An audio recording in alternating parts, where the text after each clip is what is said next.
And we also have a nice turnout from Torontonians who know this collection and enjoy it and have come to learn more. So welcome to you all too. I think today is going to be really fascinating and informative. Before we start, I'll just say that the Art Gallery of Ontario, which is this year celebrating our 125th year, which is very exciting.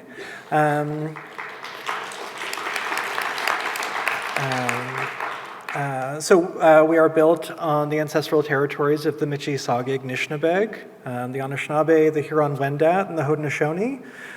This territory is governed by a treaty called the Dish with One Spoon, and I'd love to talk about the Dish with One Spoon treaty, especially for folks who are from out of town, to tell you a bit about this place.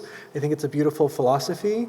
It's a metaphor. The resources of this land are in one bowl, and everyone agrees, the treaty signers agree to take from it with one spoon only what they need, and leave everything to be shared peaceably amongst the ancestral landholders. So I just think that that's a very beautiful way of welcoming you to Toronto and telling you a bit about this place. The Thomson Collection, which we're here to talk about, is a truly remarkable collection of Chinese snuff bottles that have been here since the early 2000s and are part of the much larger gift from the late, great Ken Thomson, who gifted the AGO in the largest philanthropic gift in the history of Canada, truly remarkable things of many, many types, including medieval and Renaissance ivories and boxwood carvings, which you may have seen downstairs, ship models, modern Chinese painting, and of course, Chinese snuff bottles. And Ken built that collection over many decades with Bob and Lindsay Hall, who are here today, and will talk about their highlights of the collection and tell us a bit about the history of forming this remarkable and formidable collection of snuff bottles.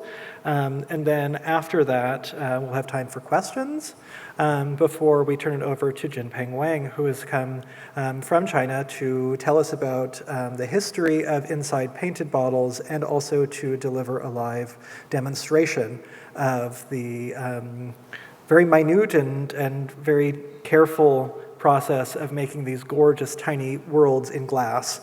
And I'm especially excited to see that demonstration. So with that, I'm going to introduce Lindsay Hall, who will start today's talk. Let me just advance the slide for her. Oh no, I've gone too far. Here we go. And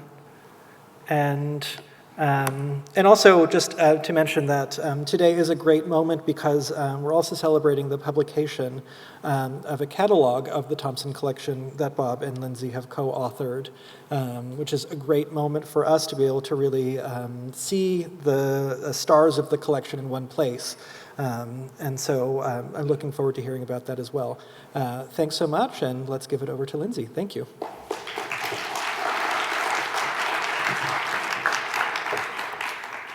Thank you, Adam. Well, firstly, I'd like to apologise for not being Professor Stuart Sargent, who was on the programme, and that he was unable to be with us today. But he's here in spirit with his supreme translation skills and input to our project here at the AGO, where Bob and I have spent the last few years working on the wonderful Thomson Collection and the publication Made for You, highlights of which will form the content of today's lecture. We're honoured to be here to share this special moment with you all, and special thanks to Bert Ford for seeing to culmination the initial idea to come to Toronto, and of course to the Toronto Organising Committee for making it happen. And today, extra special thanks to Associate Curator Adam Levine and his wonderful team here at the AGO for enabling us to be in this magnificent auditorium. The name of the publication was an easy one because it came directly from Lord Thomson.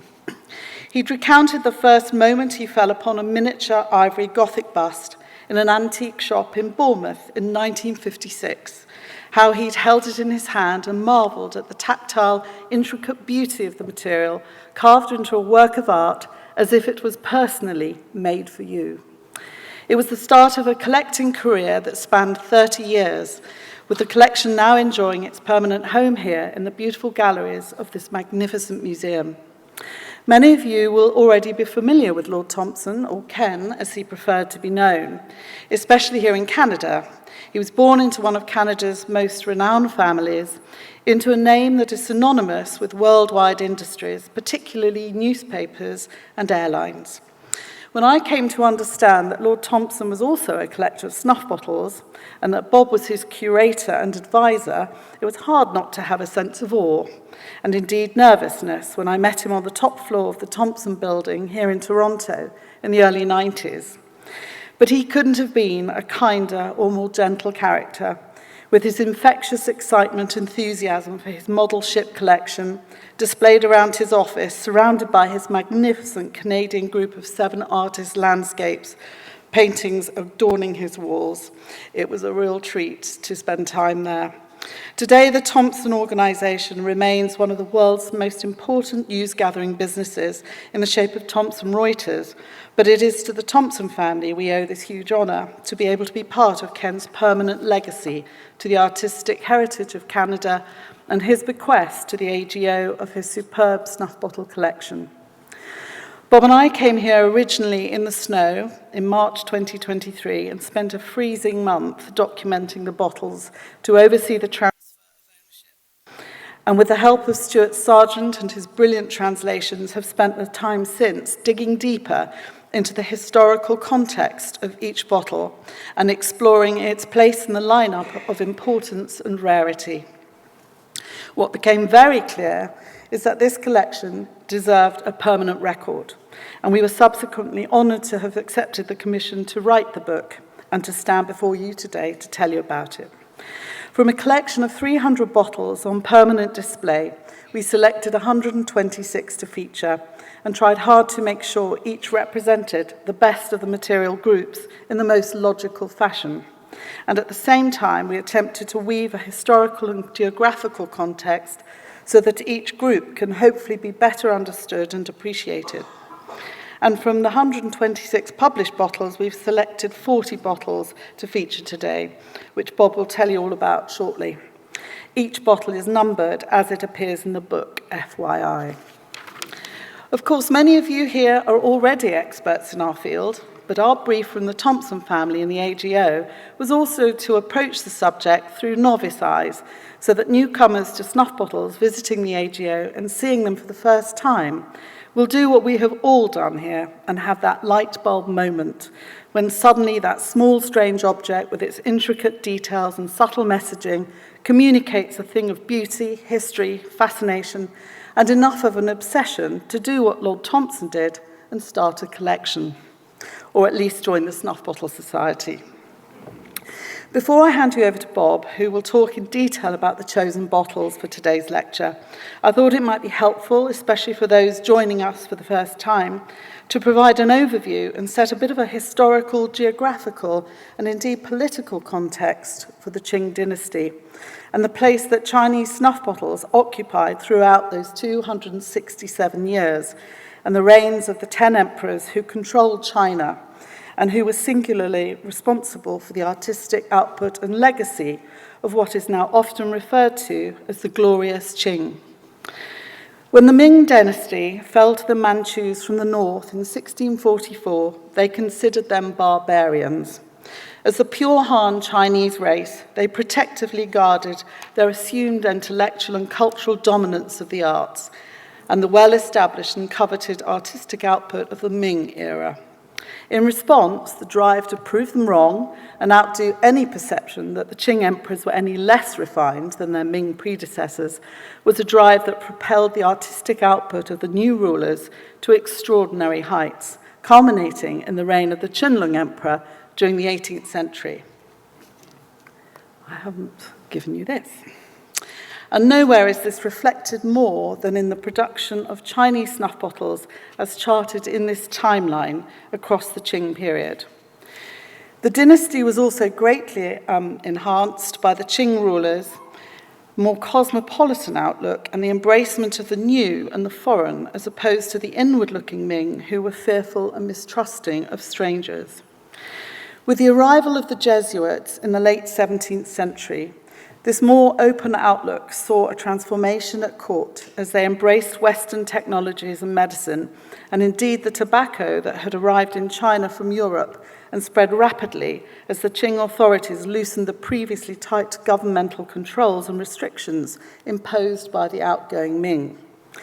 The spread of highly addictive tobacco and the fashion for taking it as snuff created a whole new industry around the carrying and dispersal of the substance, driven particularly early on in the Qing period by the very addicted Kangxi emperor. By the 1680s, he had set up within the palace walls of the Forbidden City at Beijing a series of workshops or ateliers for the production of various arts and crafts. The best craftsmen from all over China were brought to work there, including artists from among the Jesuit missionaries who taught the Chinese the techniques of enameling on glass and metalware. Throughout the 18th and 19th centuries, the Beijing palace workshops grew in renown, and it was the patronage of the powerful and wealthy Kangxi, Yongzhen, Qinlong, and Daguang emperors that turned the functional snuff bottle into an art form. As the beloved items of the emperor and his court, they are a remarkable tribute to the skills, craftsmanship, and artistic inspiration of the period. By the end of the 17th century, the use of snuff had become a social ritual of the upper classes. The containers upon which much art, taste, and money had been expended became the subject of active acquisition. Snuff bottles also became the new currency for the purchase of favours, positions, and advancement in government. Although the Chinese snuff bottle may well have begun its long history with an entirely utilitarian purpose, it quickly became a symbol of status and position. In short, the little airtight bottles with their ivory spoons not only enabled the long fingernails of the emperors and their courtiers to overcome the difficulty of pinching snuff, they also came to encapsulate in miniature form the highest level of all the arts and crafts of Qing dynasty China. It is hardly surprising, then, that the Chinese snuff bottle came to embody not only the changes across society over the course of those 267 years, but also its great artistic achievements at the height of the Qinlong Emperor's reign, when snuff bottle output was at its zenith and snuff-taking at its most fashionable, through to the era's low points during the 19th century after the Daguang Emperor, as political upheaval took its toll right up to the fall of the dynasty in 1911, when the habit of snuff-taking all but died out. The snuff bottle map of China gives an approximate place of manufacture and material source. Again, it is not without coincidence that the availability of materials to the Chinese workshops was greatly enhanced by the greater international trade and shipping activities of the Qing era, particularly through the port of Guangzhou in the south, where carving output, particularly for imported materials such as ivory or coral, was prolific.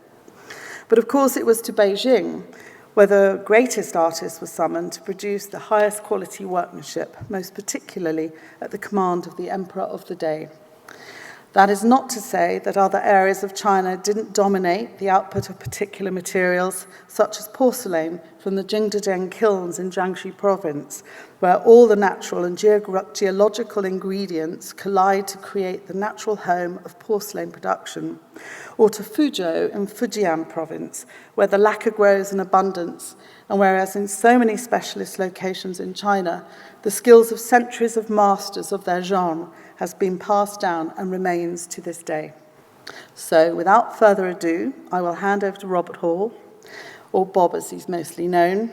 You don't need any introduction, or most of you don't, but suffice to say that it was Bob who worked so closely with Ken Thomson over the course of 30 years to help curate this superb collection, and with whom I've had the privilege to work alongside in the course of documenting it for the museum, and indeed the Thomson family, with a production and publication made for you to document the bequest, and who have supported our work so incredibly. Thank you.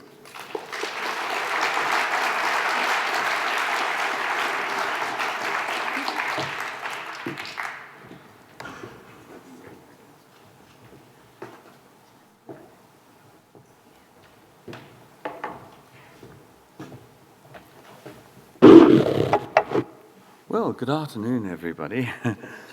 It's lovely to be here. It's absolutely wonderful to see so many people who are so interested in Chinese snuff bottles, or at least the possibilities about what they look like and so on. I'm struggling a little bit because I'm in difficulties with hearing, and I've got some hearing aids I'm not really used to, but forgive me if I mispronounce something or something. I mean, it won't happen all the time, but it's just very annoying for me at the moment. It's appropriate to begin our Chinese snuff bottle journey through the Thomson Collection, just as Ken Thomson did, as Lindsay mentioned in the introduction with Ivory. From that moment of his epiphany in 1953, when he held the ivory miniature carving in his hand and decided it was made for him, to the acquisition of his first snuff bottle, the superb ivory snuff bottle from the Sotheby's sale of the Mei Ling collection in '84.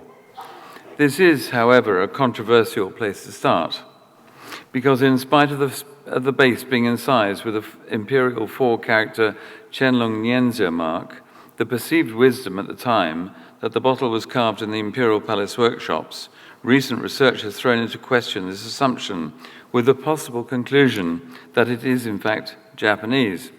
Scary. But the plot thickens, but it gets better, don't worry. This is, however, a controversial place to start, as I said. So this dilemma has caused us to examine very closely just the detail of the carving techniques, but also the content of the subject matter, alongside the historical records of the time. With greater international trade between continents, the more cosmopolitan Qing emperors and their workshops had access to elephant tusks from both Africa and Asia, and their ivory was used at court for the creation of snuff bottles as early as the 1720s. Though ivory snuff dishes made from ivory were relatively common, snuff bottles were not. There are 2 species of elephant from Africa and India. The Indian elephant is generally smaller, with narrower tusks, and the African elephant tusks were a little softer. The Qing dynasty ivory workshops had access to both species, mostly imported in foreign ships to Guangzhou, where many of the best ivory craftsmen centered through the Qing area, though a decree was issued that those of the highest merit were to be sent to the imperial workshops in Beijing. It is likely that this bottle was of African or ivory origin, but where exactly it was carved is harder to ascertain. The content of the carving on this bottle, set against a typically Chinese carved wave ground beneath wispy scrolling clouds and incised bands of leiwan, raises several questions. On one side, a Buddhist arhat or lohan seated on a lion with his arms bowl, flanked by a man in a magua or jacket with a spear or staff, and a figure in a flowing draped cloak with an alms bowl and crooked staff. All these elements can be seen in enamels on porcelain snuff bottles. However, the reverse of the bottle with another lohan holding his hand out, possibly renouncing an offering of a lotus from the Taoist immortal Ho Zhanggu, while she floats on a lotus leaf, her identity seems reasonably secure. But who is the Buddhist figure with her? And what is the significance of his gesture? Is this a break from Buddhist tradition? Could this be a pastiche of Chinese elements pulled together by a Japanese artist working from outside the tradition? We believe there are several reasons to resist such a conclusion. Firstly, it must be emphasized that there is no doubt that the Qing imperial workshops produced ivory carvings. There are extensive surviving records listing the names of skilled ivory carvers.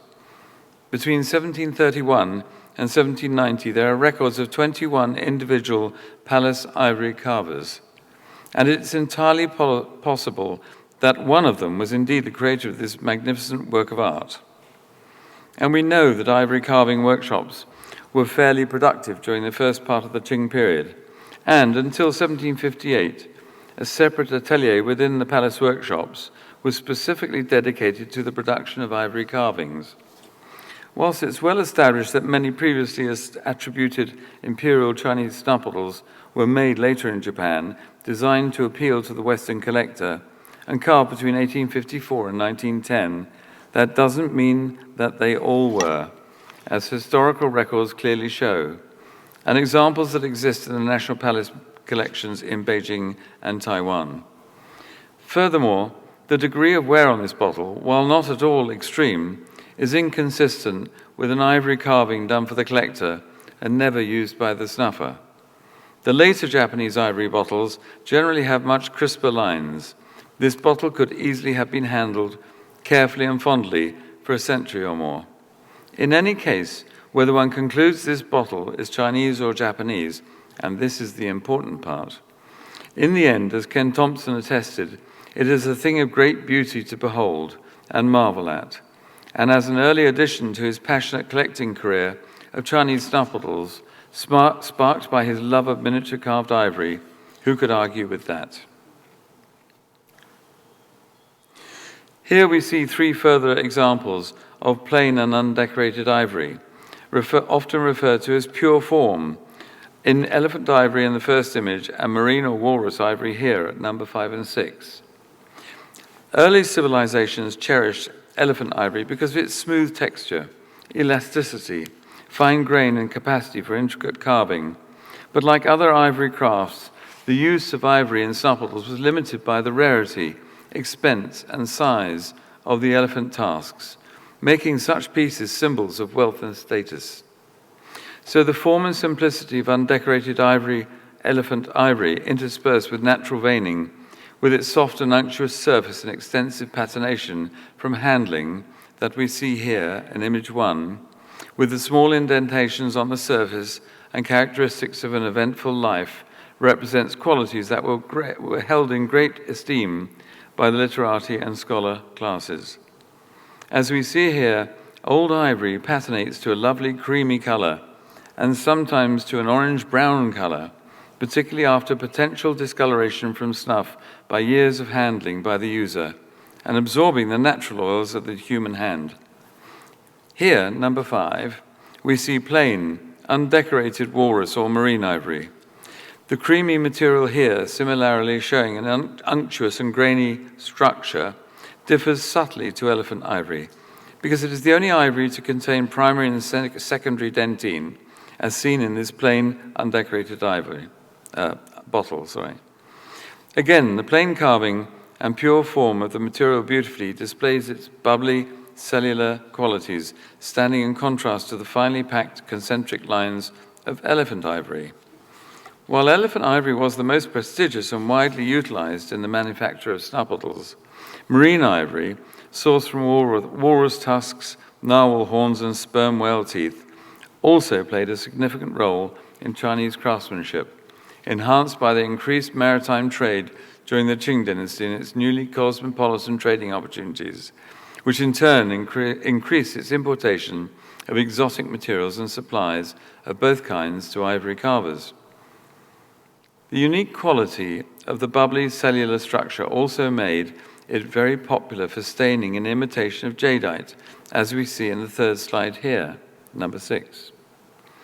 Though the same material as number 2, the appearance of this bottle is very different in that it's been cleverly dyed with a strong emerald green color in order to imitate jadeite. Emerald green jadeite was a favorite material of the Qianlong Emperor, who sent armies into northern Myanmar in a costly attempt to secure a reliable supply, which he succeeded to in 1784, making jadeite more accessible than ever before. But until then, the impetus to imitate and evoke the favored color would explain the impetus to stain walrus ivory. There's a considerable group of this lovely material, though mostly carved and decorated, and often with mask and ring handles. But this bottle is a classic example of faultless understatement, combined with the perfect control of the medium, as indeed are all the preceding plain carved ivory bottles in this group. The trade in these materials and other similarly endangered species is now rightfully restricted and subject to the CITES Convention.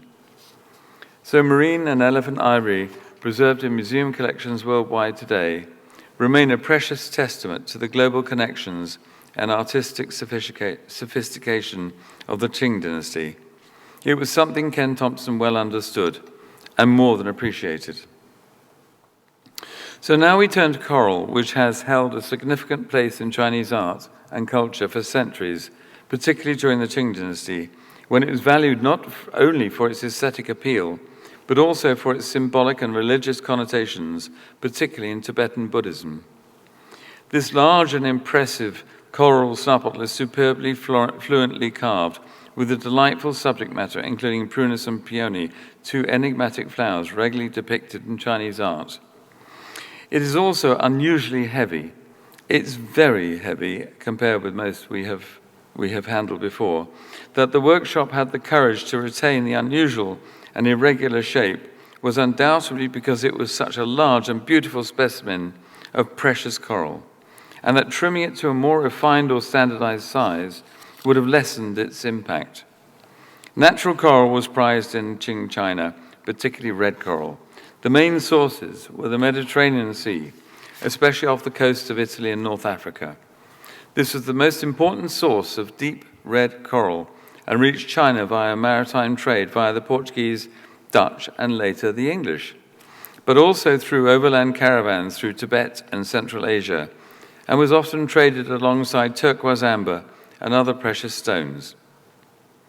The South China Sea was also a source of local coral from Hainan, Guangdong, and Fujian waters, but this coral was generally paler and less prized than the Mediterranean red coral.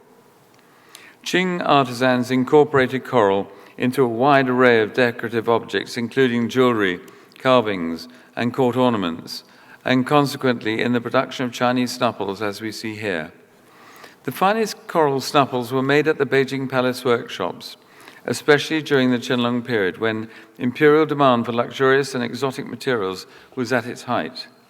They were also made in private workshops in the capital, as well as Suzhou and Guangzhou.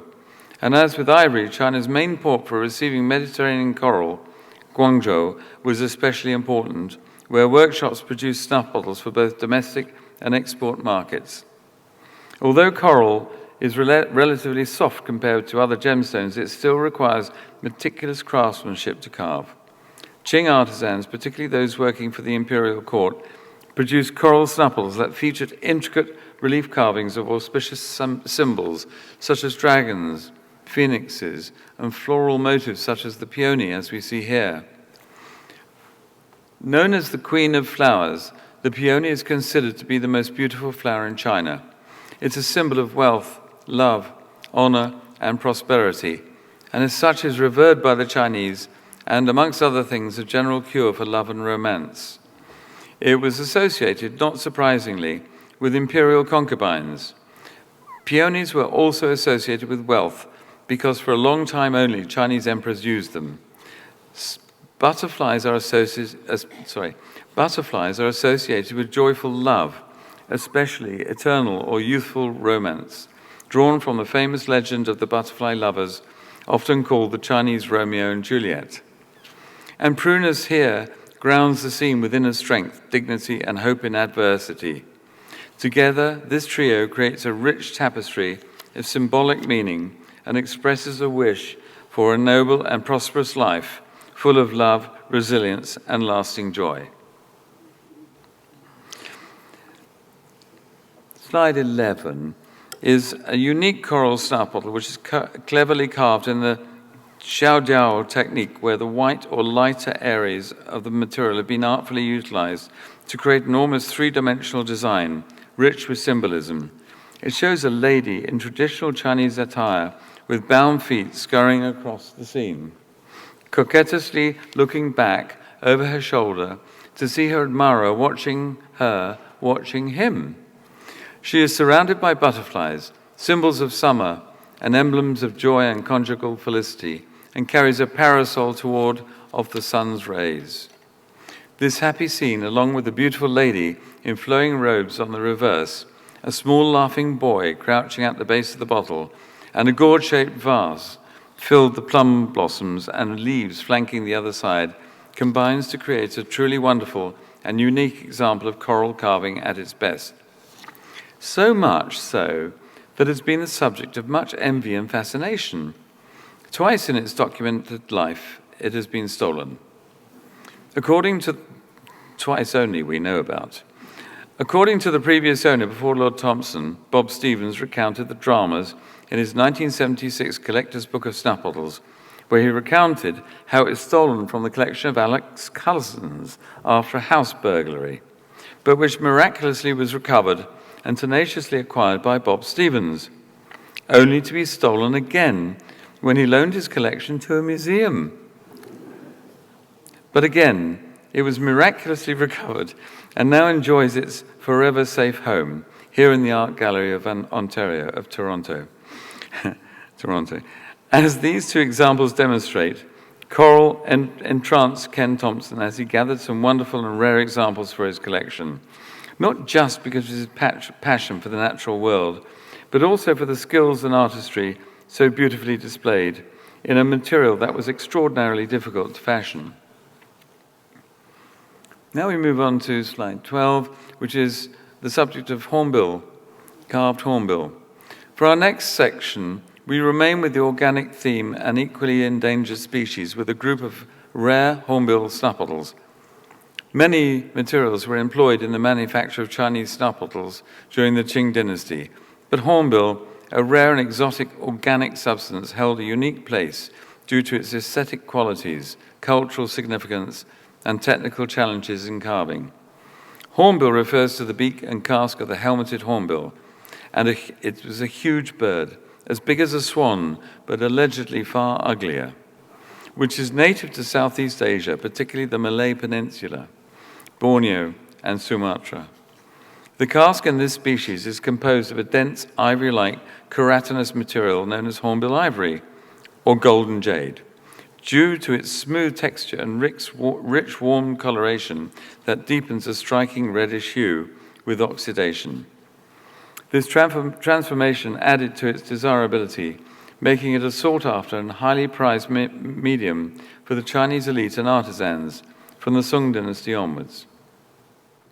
Hornbill snuff bottles were often carved with high-relief decorations depicting auspicious symbols, mythological creatures, or intricate floral patterns, embodying the themes of prosperity, longevity, and good fortune, as we see here, with this beautiful example from the Daogong period, 19th century. On one side is a recessed panel carved with a sage holding a fly whisk with an attendant carrying a chin lute, both with pine trees and rockwork overhead. The other side also carved with a recessed panel with a sage carrying his staff with his attendant pointing the way, also under pine trees. During the Qing era, pine trees and rocks were frequently used as symbolic motifs, carrying deep cultural and philosophical meanings. The rarity of this imported material into China limited its use in the manufacture of snuff bottles, but made them highly prized and collectible.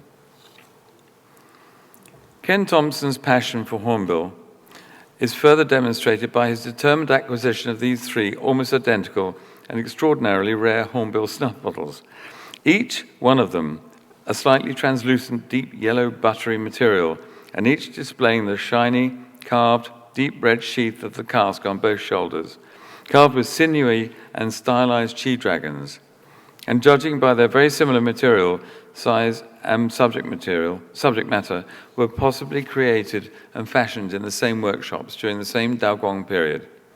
This was the most efficient use of the casque, to retain the red sheath along the sides and shoulders of the bottle for decoration and carving, with the front and rear of the bottle elegantly plain and polished, to showcase the translucent, rich patina of the material. Such bottles are extremely hard to find, especially in good condition, as so few were made and they tend to desiccate from being in a dry atmosphere. When Ken learned that hornbill bottles needed to be lubricated, and that the natural oil from the human hand or face was most beneficial to their preservation, he instantly took hold of his treasures and duly massaged them in his hands and rubbed the oils from his face, as does every knowledgeable collector, if they are ever lucky enough to possess such a special bottle. In her iconic book, Adventures of Studies of a Collector, Lilla Perry wrote in 1960, "The hornbill ivory snuff bottle is so rare that many fine collections do not have one. Many of the museum collections can boast no example." So we are both privileged and forever grateful to Ken Thomson's passion for this precious material, that we're able to study this fine group of hornbill snuff bottles here in the AGO. Slide 14, lac bagote. So whilst we stay on the theme of organic materials for this section in the book under the heading Other Organic Materials, we include examples of buffalo horn, jet, cinnabar lacquer, gourd, walnut stone, Fuzhou lacquer, and as we see here, lac bagote.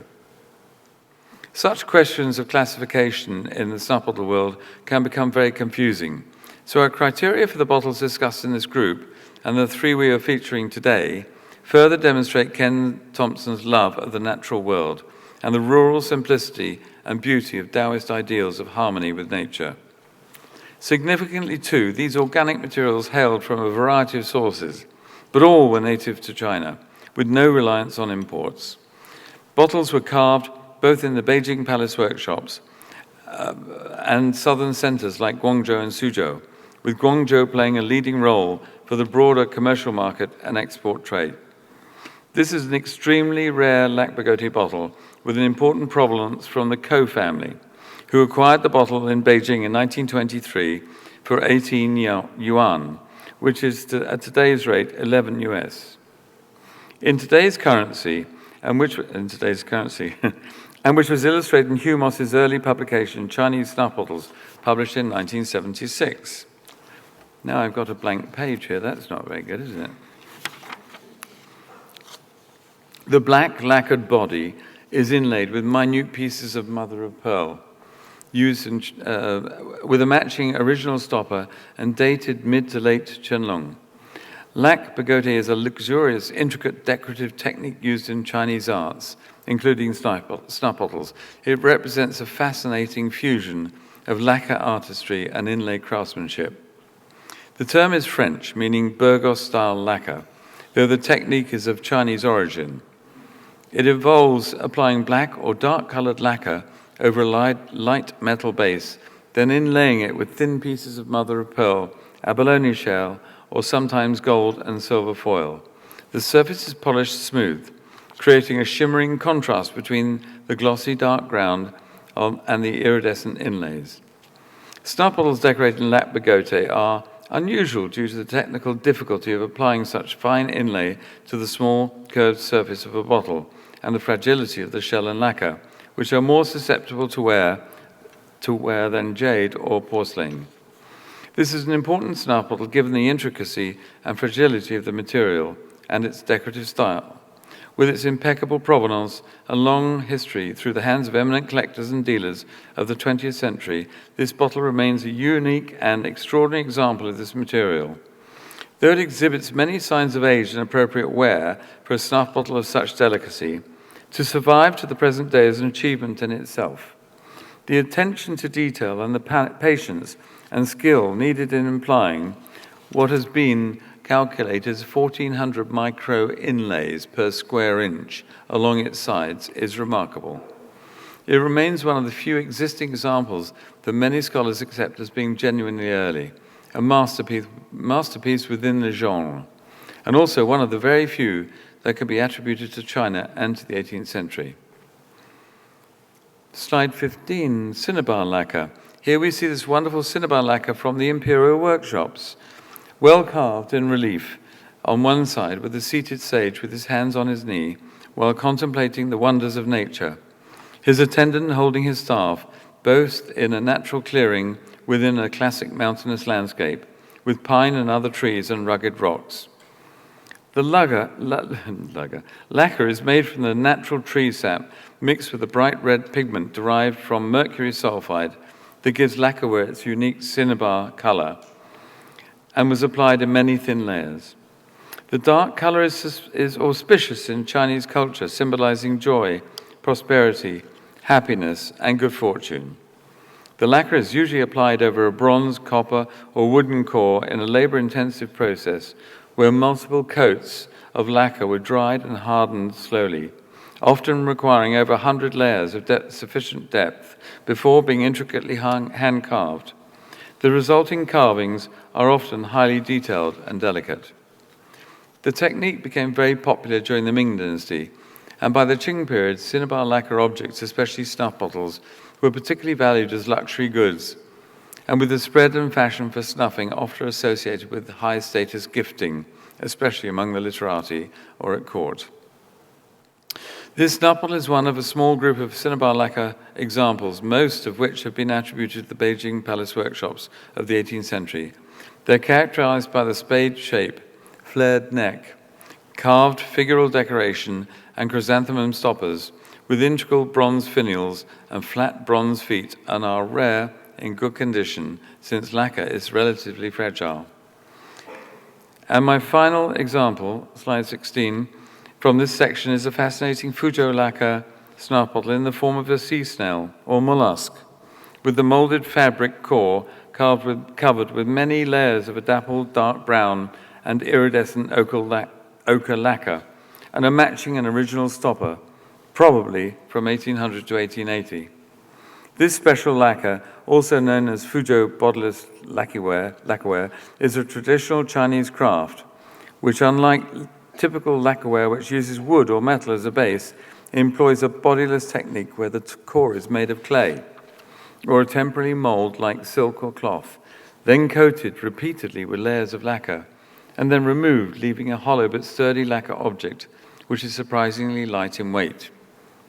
This technique played a significant role in the manufacture of Chinese snuff bottles during the Qing era, as well as the creation of other lightweight, finely detailed items such as boxes, trays, and screens.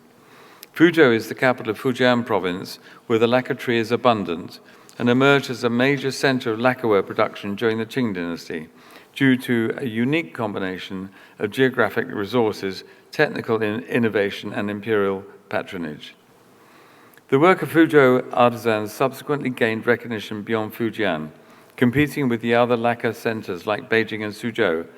And by the mid-Qing dynasty, Fuzhou had established special workshops and guilds that passed down techniques from master to apprentice. There's a strikingly similar example of a Fuzhou conch snuff bottle, but named the Spiral Babylon by the authors, Moss, Graham, and Chang, from A Treasury of Chinese Snuff Bottles, Volume 7. They argue that this snail, though sometimes dubbed a conch, bears a greater resemblance to the Babylonia family of sea mollusks that would have been well known on the Fuzhou coastline. It is possible that the artist's intention was to symbolize a wish for fertility and the arrival of many sons, something the snail stood proud for in Chinese symbolism, given its impressive reproductive capacity. I didn't know that. This bottle, too, enjoys an important provenance with an interesting anecdote.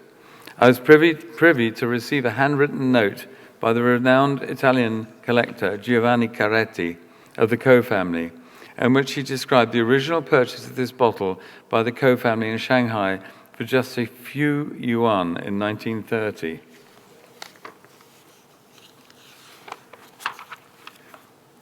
So, carrying on the theme of the natural world, we come to another of Ken Thompson's favorite groups, amber. There are some superb examples of amber in the collection, but I've chosen two of my favorites to feature today because they're worthy of great examination. The first is root amber, with its light and dark colored material, superbly carved in relief from a solid piece, using the opaque and translucent areas of the material to depict the celebrated Tang Dynasty poet Meng Haoran, seated, as he often is, on his donkey with his attendant beneath a flowering prunus tree. On the reverse, we see a lady seated in a bower, and to one side an attendant with a teapot, listening to a figure playing a flute. The scene divided by a willow tree and pierced rockwork dating from the mid-Qinglong period into the 19th century. Root amber snuff bottles occupied a unique and esteemed place in Chinese decorative arts, not only for their material rarity, but also for the cultural and literary narratives they encapsulated. Meng Haoran was renowned for his landscape poetry and his reclusive lifestyle, which earned him admiration. Though he never held high office, his decision to retire from public life and pursue poetry in the countryside made him a symbol of the literati ideal, a scholar who chooses the path of quiet, integrity, and harmony with nature over the trappings of officialdom. Sounds heavenly. His image was not confined to snuff bottles. He also appeared in scroll paintings, porcelain decoration, and woodblock prints. But in a snuff bottle, due to its small size, to convey such poetic resonance required a highly skilled compression of the scene and meaning, something only the best artisans could achieve, and which are beautifully demonstrated in this example. Because amber is lightweight, malleable, and relatively easy to carve, with a hardness of 1.5 to 2.5 on the Mohs scale, it allowed craftsmen to shape and polish snuff bottles with intricate surface details or smooth, minimalist forms. Though its fragility and brittleness presented problems, as it is sensitive to heat, dryness, and chemicals, artisans had to use specialized tools and techniques to work the material without damaging it. Skilled carvers hollowed out the bottles with great care in order to maintain structural integrity. Chinese artisans especially valued amber, often referring to it as hupo, or soul of the tiger, from an ancient Chinese tradition that when a tiger died, its spirit entered the ground and was transformed into a mineral. It is consequently thought to be symbolic of courage and to possess the strong qualities of the tiger. And in traditional Chinese medicine and cosmology, amber held deep cultural significance and was believed to possess protective and calming properties, capable of warding off evil spirits and calming the mind. Some even regarded it as a symbol of immortality and spiritual purification. So whilst amber snuff bottles were carefully polished, number 18 comes up, shaped and carved with decorative motifs such as dragons, phoenixes, flowers, animals, or auspicious symbols and figures of mythology, others were masterfully hollowed to paper thinness and simple, pure, undecorated form. And also, as we see in this superb example, in a classic basket weave design. Generally, this reddish-brown, darker colored amber that was used in the Chinese workshops, particularly during the Qing era, was supplied to the Chinese from Burma in Myanmar, while the lighter colored golden-hued amber was imported from the Baltic regions via trade with Russia or along the Silk Road and had been traded in large quantities since the Han Dynasty. Amber's use in snuff bottles was a mark of status and connoisseurship because high-quality amber was relatively rare and often imported, so amber bottles were luxury items. Ownership of such a bottle reflected not only personal wealth, but also an appreciation for natural beauty and refined craftsmanship. The basket weave design motive is popular on snuff bottles, and though seemingly simple in form, carries profound symbolic significance as well as enormous technical challenges. Carving such a precise and geometrically balanced pattern into such a brittle, organic material like this required considerable expertise. The visual effect mimics the appearance of interlaced strips of bamboo or reed, creating a sense of tactility and structure, highlighting both the skill of the carver and the natural translucent qualities of the amber. More abstractly, the repetitive interlocking nature of the basket weave design invokes notions of eternity and protection. Just as baskets are used to contain and protect their contents, the motive in the context of snuff bottles makes it perfect to hold and protect precious snuff with its medicinal and ritual properties. Recent records published from the palace workshops from the Yongjang reign make reference to a group of snuff bottles described as being wicker oil baskets. These records would suggest earlier dating than that there is a good chance basket weave bottles may be earlier than the mid-Qing period. Either way, we know that the basket weave design was popular at court throughout the 18th century, probably inspired by the woven basket design, with its symbolism of agricultural abundance, domestic order, and protection.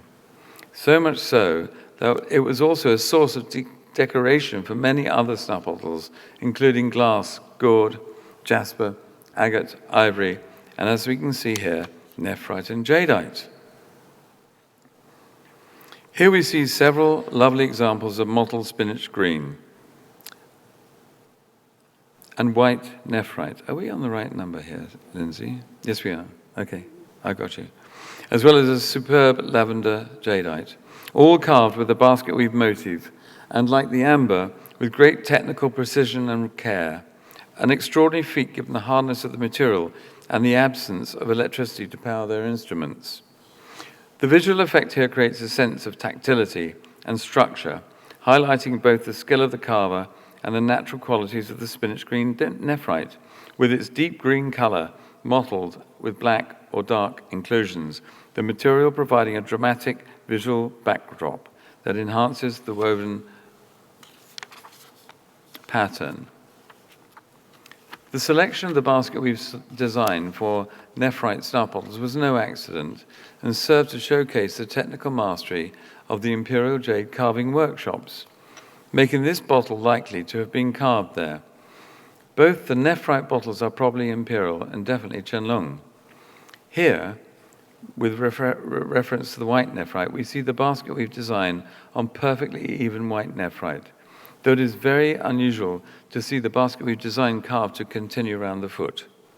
And here, this lovely example of lavender jadeite, which is naturally occurring, and a variety of jade prized for its delicate purple to violet hue, arising from the trace elements of manganese in the mineral structure. True lavender jadeite is unusual and can range in tone from pale lilac or misty violet or to a soft orchid or plum grey. Unlike the more widely recognized emerald green jade, lavender jade is cherished for its serene, ethereal quality, often described as calming and feminine. In Chinese tradition, the feng shui philosophy, lavender is associated with inner peace, spiritual insight, gentle strength, healing, and protection. And when combined with the basket we've designed, the result is a deeply refined object, balancing textural craftsmanship with subtle luminous color, making this bottle highly desirable. Which brings me to the jade carving workshops themselves. Many years ago, I was lucky enough to be able to acquire these fascinating images of watercolors of the Qing Jade carving workshops by the artist Li Shizhuan, courtesy of the Asian Art Museum of San Francisco, where they were exhibited and which are also illustrated in the Metropolitan Museum's Bishop's Book of Jades, and which gives a fascinating visual insight and lengthy descriptions into the way the jade carving workshops operated for their imperial masters, as they in turn pursued an almost maniacal desire for this precious stone to accompany their addiction to snuff. And if you look closely enough at plate 1, you will see the worker with a snuff bottle in his hand, while his feet are powering the revolving instrument which cuts the raw jade. All of these images provide a wonderful glimpse into the jade carving process and well worth further examination, which we will expand upon in the journal. To perfectly illustrate the skills and mastery of Qing jade carvers, we now turn to the Suzhou School of Carving for a truly exceptional 18th century nephrite snuff bottle with its mottled dark grey coloured body with a thick natural white layer of nephrite, skillfully depicting a dramatic three-dimensional high-relief scene with two scholars seated on a rocky ledge, enjoying their tea, a bowl of peaches and some linger at the forefront, the idyllic scene framed by the broad sweep of a pine tree overhead and a finely carved, recessed background. The reverse side with an undecorated, highly polished, mottled grey area, which gives a good idea of how the material appeared before carving. The Suzhou School was renowned for its delicate literati-inspired carving skills, so loved by scholars.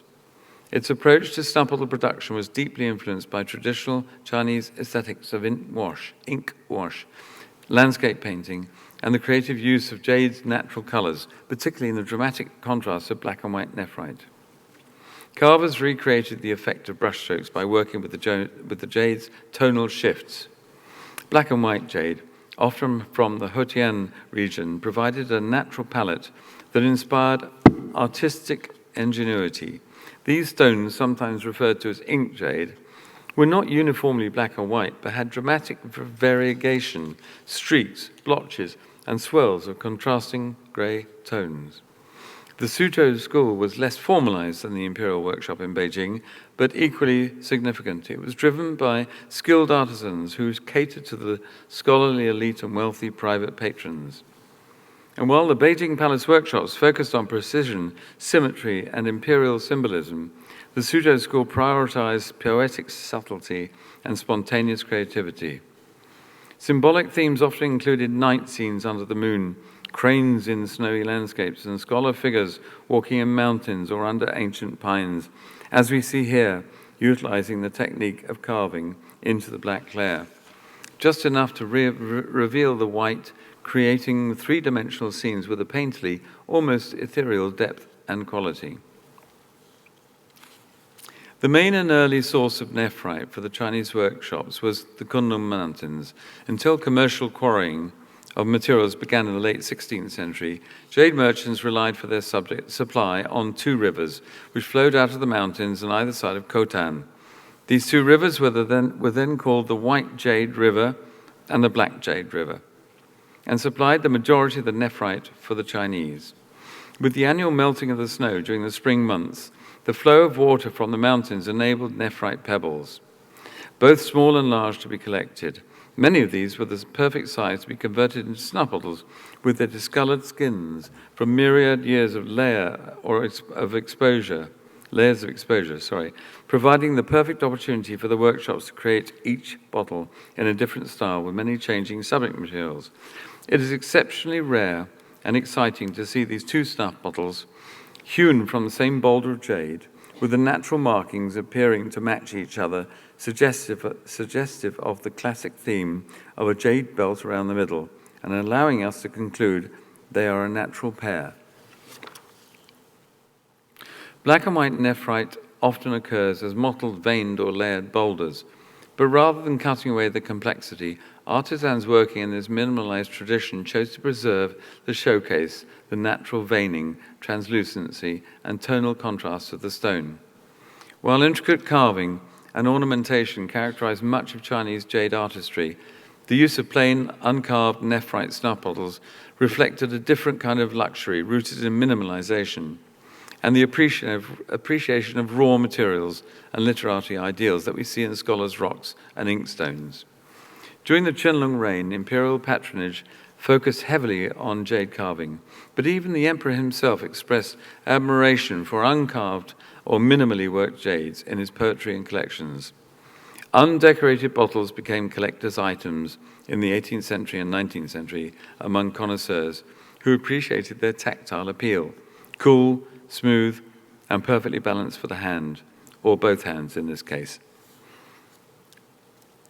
So now to the Beijing Palace workshops for an exquisite white nephrite snuff bottle carved with archaic motifs in the form of a multi-layered vessel, with carved loops to accommodate a silk cord, which could be loosened to access the snuff from the interior of the body. The shoulder and the support band around the foot, also with loops to encase the cord in order to ensure both the security of the vessel and its contents while being carried. The Qing emperors were especially fascinated by antiquity, especially that of the Zhou and Han dynasties, and this is reflected in the archaic style of many white jade snuff bottles produced from the imperial workshops from 1760s onwards. The Qianlong Emperor Hongli was an avid collector and connoisseur of ancient bronzes and jade, and consequently the imperial workshops produced snuff bottles that consciously echoed the forms, motives, and inspirations of early Chinese ritual bronzes and archaic jade carvings such as we see here. With the body intricately carved and decorated with archaic motifs such as Daoji masks, Leiwen and Ruyi, resembling larger vessels from earlier times, this exquisite object reflects a harmonious blend of antiquarianism, imperial taste, and technical mastery, as well as providing a convenient receptacle for carrying and dispensing of snuff. Today, white jade snuff bottles with archaic designs are highly sought after by collectors for their rarity, beauty, and historical resonance.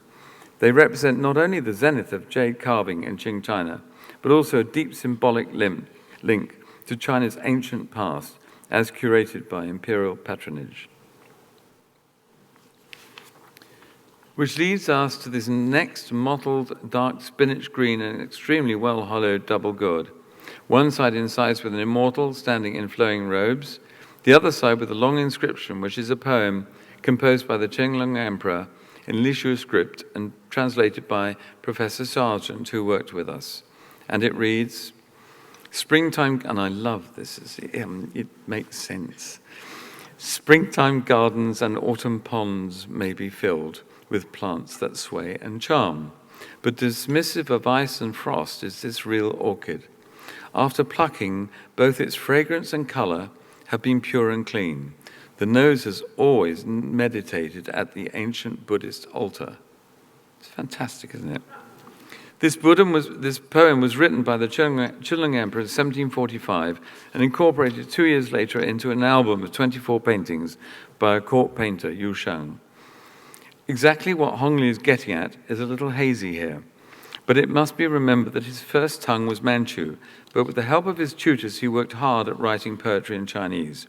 But one often senses that he's struggling with his linguistic medium, even though it is in the spirit of Buddhist thought.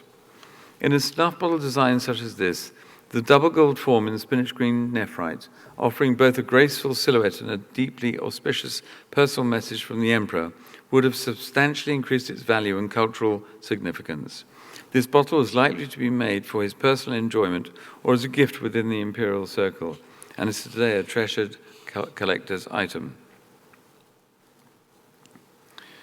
So, from nephrite to jadeite, and although both fall under the jade heading in English, Chinese distinguishes between the two. Yu, or nephrite from the Kunlun Mountains in the far west, has been treasured in Chinese culture for millennia, but jadeite, by contrast, is not native to China, though we all know it, though as we all know, no less prized. It is a harder, denser material that occurs primarily in northern Myanmar, and consequently its mythology is relatively modern in the Chinese context. Jadeite began to enter China in significant quantities during the mid to late 18th century, particularly during the Qinlong reign. The expansion of Qing influence into the southwest made trade routes more accessible, and Burmese jadeite began arriving in larger amounts. By the early 19th century, especially during the Jiaqing and Daogong periods, jadeite was fully integrated into the vocabulary of Qing decorative arts. As well as being a harder material than nephrite, jadeite differs from nephrite in both appearance and structure, and as we've already seen with the basket weave bottles, we can occur in a wide range of vibrant colors, most notably emerald green, lavender, white, hue, blue, yellow, and russet. Its most prized variety, however, is the deep translucent emerald green, known as imperial jade, often known as fei choy. Undecorated, brilliant emerald green or fei choy jadeite snuff bottles, such as these two beauties, are highly desirable and were traditionally very popular with members of the imperial court and collectors, including successful and well-connected merchants. Jadeite's variety of color is almost as great as that of nephrite, but it's best known for its emerald and apple green tones, which are of gem quality. The passion for collecting and owning such jadeite snuff bottles has always been intense, and thus they are difficult to find and always highly revered. To have two such bottles in one collection, probably from the same workshop, is a privilege. Jadeite often has a glassier luster and greater translucency compared with the more waxy, soft glow of nephrite. Being harder and more brittle than nephrite makes it more challenging to carve, but is capable of holding finer detail when worked expertly. These differences made jadeite especially attractive for small objects like snuff bottles, and was typically carved into smooth, rounded forms and left undecorated to showcase the natural beauty of the stone. This was especially true for highly translucent specimens where color and clarity were the main focal visual focus, such as this lovely, rare blue jadeite. Snuff bottle workshops presented with material like this must look for a balance between the pursuit of tour de force hollowing and the preservation of enough vessel wall to maintain the depth of color offered by the stone. This is a fine and strong colored blue stone derived from the presence of iron and titanium in the jadeite crystalline structure. The bottle's small size makes it look jewel-like. As with other examples of jadeite in this chapter, the stone is undecorated and polished to showcase the natural, vibrant beauty of the material. In Chinese symbolism, the color blue is associated with immortality, the sky, and the scholar's realm. Blue jadeite offering a cooler, more contemplative tone ranging from misty grey blue to soft sky or denim hues.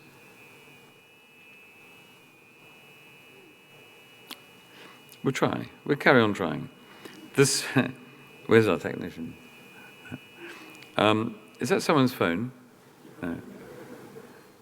The simplicity of the form paired with the gentle tones of blue jadeite suggests restraint and introspection, refinement over opulence, qualities deeply valued in Chinese traditional taste. Jadeite bottles were, of course, often carved in relief with bats, auspicious symbols, Buddhist emblems, or floral motifs such as we see here. This exceptionally fine and unusual jadeite bottle, carved from a strong russet red and creamy-colored material, with a peony in full bloom, makes it a very desirable example. I love this bottle. The rest of the bottle is also carved with floral and leaf decoration, and the foot with a 6-petal formalized flower head, and the mouth carved with a 5-petal formalized flower, the mouth cleverly utilizing the center of the flower as the entrance to the bottle. Jadeite such as this was rarely available to Beijing and is less common than green or lavender jade.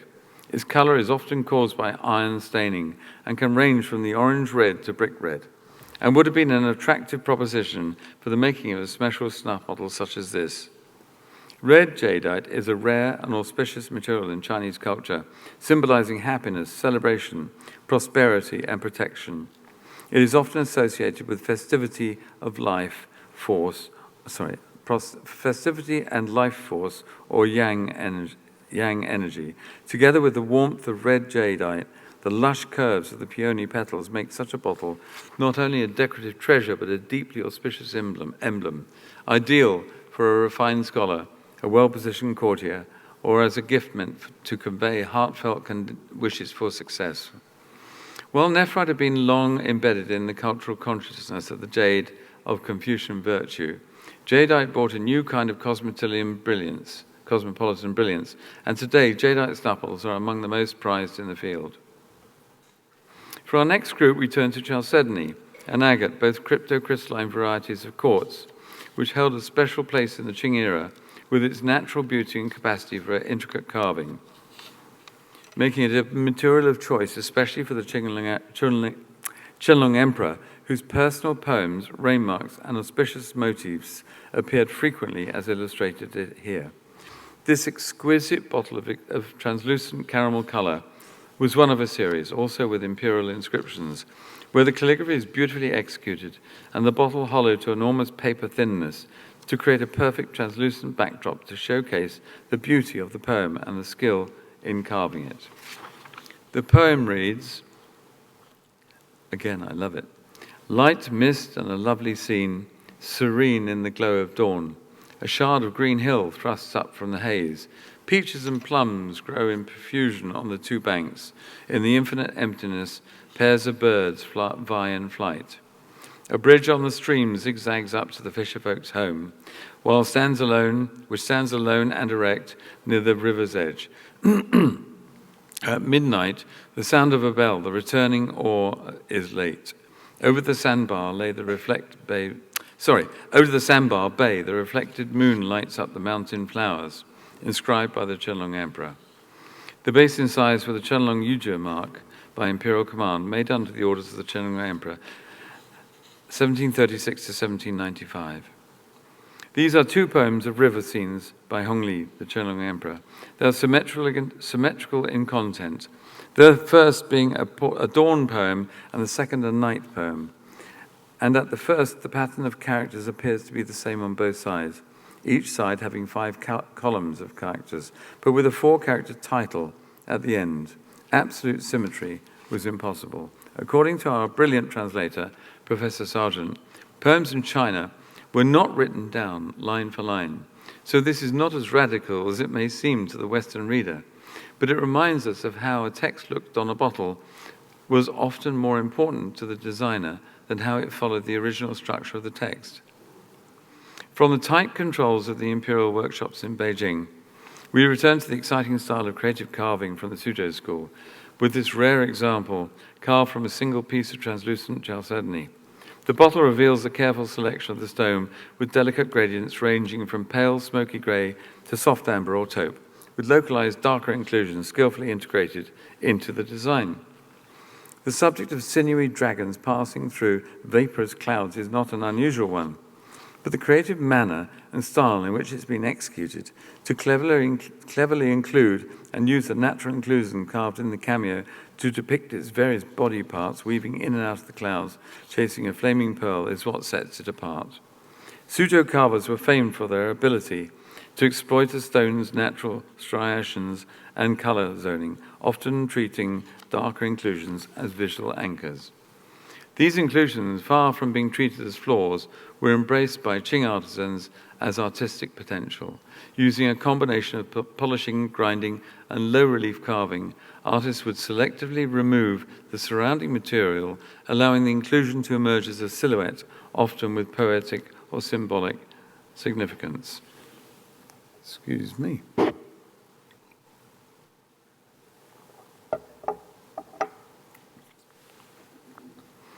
Slide 31. This carved bottle, possibly from the prestigious Ziting School in Suzhou, is both masterful and innovative. It perfectly demonstrates the extraordinary skills and vision of the carver to consider all thicker, lighter, and darker areas to maximize and visualize not only detailed, painterly calligraphy, but also a believable perspective within the restricted surface area of the bottle to create the main character.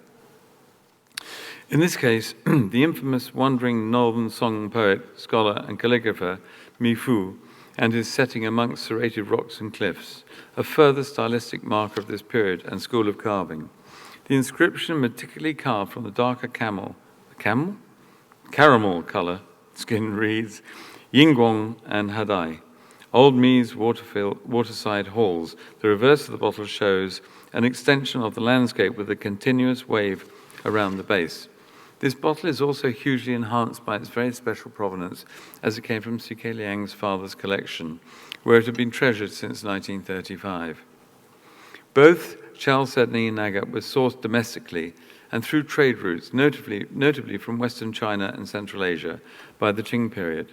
The material was well established in Chinese literary traditions, used in everything from seals to scholars' objects. The appeal of the materials was partly technical. Their hardness, 6.5 to 7 on the Mohs scale, allowed for exquisite carving in high relief, intaglio, and open work. At the same time, the stones could be hollowed out to be remarkable precision, keeping the bottles light and usable, essential traits for an object of daily handling and for the carrying and dispersal of snuff. Imperial artisans often chose stones with distinctive veining or inclusions to work those natural features into the design. Darker inclusions could be rendered so the natural beauty of the stone was enhanced, not obscured, by human skill. These natural patterns made agate especially suitable for artistic interpretation, allowing artisans to integrate the stone's features into the final design, another hallmark of Qing court artistry.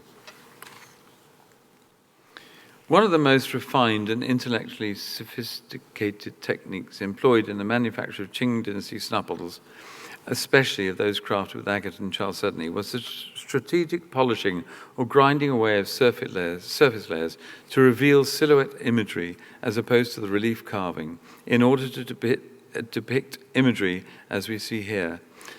This method also required supreme technical mastery as well as a profound sensitivity to the material's natural composition. At the imperial court, where aesthetic judgment was as highly prized as artisanal skill, such work was especially celebrated. In this first example, 3 birds are neatly and realistically portrayed using a minimum of carving, showing a moving story with a little bird whose beak is open in awe, with a terrified look on its face, while witnessing the harrowing scene showing the actions of the bird of prey. The artisan had to anticipate how the inclusion would behave when exposed, how it would contrast with the lighter stone, how light would pass through it, and whether its texture and color would remain stable under polishing. Tools such as abrasives, small lapidary wheels and polishing agents were used to gently abrade the stone's surface until the desired image appeared. No pigment or artificial coloration was applied. Everything depended on the artisan's ability to read and manipulate the natural stone. This particular bottle is both memorable and enthralling for me. It was one of the first snuff bottles I acquired in 1974, after it was illustrated in Hugh Moss's 71 publication, Chinese Snuff Bottles, of the Silica or Quartz Group, and was the beginning of a lifetime's devotion. Birds of various sorts were a popular subject in the Silhouette Chalcedony agate group, partly due to their relatively simple outline, making it easier to create simple images with less intense polishing or carving, and perfectly illustrated with this second masterfully conceived snuff bottle, simply carved using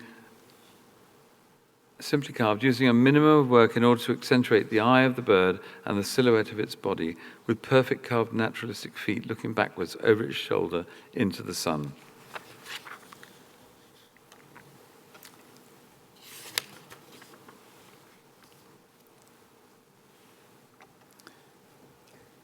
For our first look at the glass section, I've chosen this famous glass overlay with its earliest known provenance of the Co-Collection in Shanghai from 1915, which has since enjoyed an extraordinary history of international exposure over the course of its life in known hands, including the J&J collection, and has been exhibited all over the world, including time here in Toronto in the 1980s, when it belonged to a Canadian collector.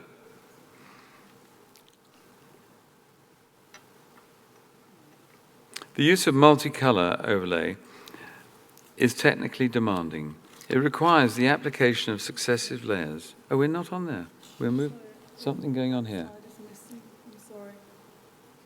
Did we have the pink? No, it's not there. Not there.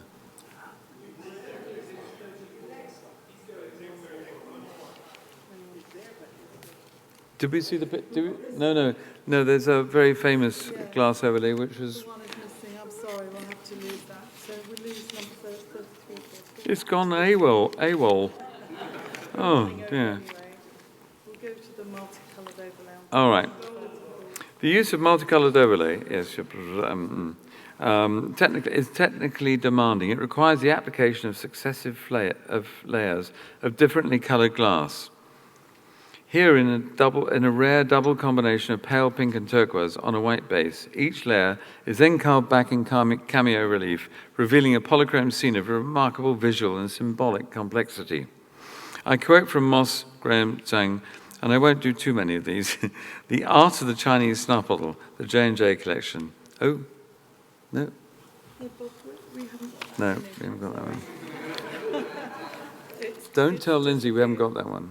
You can move on to number 34. 34. Okay, I've got number 34. Yeah. On pink. Heavens above.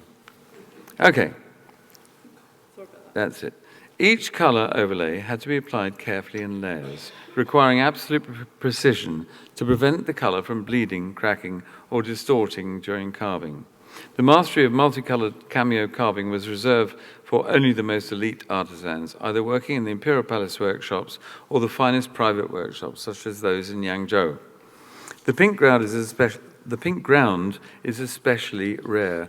Pink glass is achieved with gold colloidal particles and was costly and difficult to produce. It evokes softness, refinement, and feminine beauty, but also wealth and privilege, and is replete with symbolic meaning. On one side of the bottle, we see the 6 scholars' treasures, an ancient bronze vessel representing reverence for antiquity and Confucian virtue, a zitan stand symbolizing luxury, refinement, and the high status of the literati, a rui scepter symbolizing the fulfillment of one's desires, power, and authority, also representing imperial favor, a fly whisk representing spiritual authority, a scroll as a universal symbol of scholarship, wisdom, and culture, a paintbrush representing the art of calligraphy and painting. The other side of the bottle has 3 auspicious fruits with peonies, a pear symbolizing the maintenance of harmony and balance in a family or social unit, pomegranate, a powerful fertility symbol for its many seeds, expresses a wish for many sons and numerous descendants, Finger citron, also known as the Buddha's hand, a symbol of blessings, happiness, and often wealth, as the shape resembles an open hand offering good fortune. And peonies, as a symbol of wealth, honor, and also like the soft pink ground of this wonderful bottle of feminine beauty. Together, the two sides of the bottle convey the life of the cultivated scholar and wish for noble legacy and abundance, all executed in dazzling 7-color overlay on an extremely rare pink ground. It would be remiss of me, within the glass group, not to feature some of the wonderful imperial yellows in the Thomson Collection. Here we have a fine. Yes, this is the first one, right? Number 17. Which number is that, Lindsay? 77. 77, sorry, yes. The first one. Here we have a fine imperial yellow glass snuff bottle of a squat octagonal form, which will be familiar to you under the group known as tomb bottles sometimes, with their apparent recovery from tombs unearthed reportedly during the excavations for the Beijing Olympics in 2008. This one with the base incised with the mark Qianlong Nianzi, made during the reign of the Emperor Qianlong. Imperial yellow color glass was a specific bright yellow egg yolk color, which was strictly regulated by the Qing court for the exclusive use of the emperor. For centuries, as far back as the Sui and Tang dynasties, yellow had been reserved exclusively for imperial use in clothing and was forbidden by commoners. There is no known yellow glass predating the Qing era, for the obvious reasons that Chinese glass production was limited prior to the arrival of the Europeans and the establishment of the Imperial Glassworks in 1696, after which time records show that the yellow glass featured amongst many gifts bestowed by the Yongzheng Emperor, and according to palace records, they are light yellow, yellow, deep yellow, and translucent yellow. The color was difficult to achieve with consistency, making true imperial yellow glass a technical and artistic accomplishment, though there are many different shades produced in glass bottles that appear to be acceptable. And here we have two more exquisite imperial yellow bottles that can confidently be attributed to the palace workshops. Based upon the color, impeccable carving, and complex archaistic subject matter, indicative of a mid-Qianlong daytime, and reflective of the scale of the emperor's love of archaism during the first half of his reign, when he amassed a formidable collection of ancient bronzes, which were all documented and illustrated with renowned wood block printed drawings. And here too, with a band of formalized the third one. And here too, with a band of formalized archaistic dragons confronting each other at the center of each side, also showing its archaistic side and inspiration. All part of his drive to enhance his legacy as a great patron of Chinese antiquity and embracer of the new. So now we come to the art of painted enamels on glass. And this, as you probably know, you recognize is on the front cover of our recent book. Representing one of the most exquisite and technically demanding achievements in the production of Chinese snuff bottles. As we see so beautifully demonstrated in this rare and delicate example of painted enamels on a Markham period glass bottle from the palace workshops, and very specifically attributed to the first years of Qianlong's reign, 1736 to 1738. This bottle also has a very special place, as we chose it for the front cover for the Thomson book. The rich garden scene is painted with an enamel blue ornamental rock with abundant flowering peonies, chrysanthemums, and tropical birds on a bamboo plant, along with the blue and pale purple daisies on a gold ground, and framed in a delicate blue circular panel. The pale pink beige ground of the surrounding body with scrolling floral designs is indicative of the period of the subject matter. The bird and flower motif are all typical for this group of painted enamel snuff bottles at court, all which carry the blue incised Qianlong Nianzi mark on the base. There are very similar examples from the imperial collections in the Palace Museum and significantly in the National Palace Museum, Taipei, where a bottle of almost identical form to this one, but with a blue decorative surround, was part of a special loan from the Chinese government's International Exhibition of Chinese Art at the Royal Academy in Burlington House in London in 1935 and 6. The technique of firing enamels, finely ground colored glass suspended in oil onto metal surfaces, had already been practiced in China since the Ming Dynasty, especially in the celebrated cloisonné wares. But the adaptation of enamel to glass as a base material began in earnest with the presence of the Jesuit missionaries who brought with them some knowledge of European enameling techniques from France and Italy.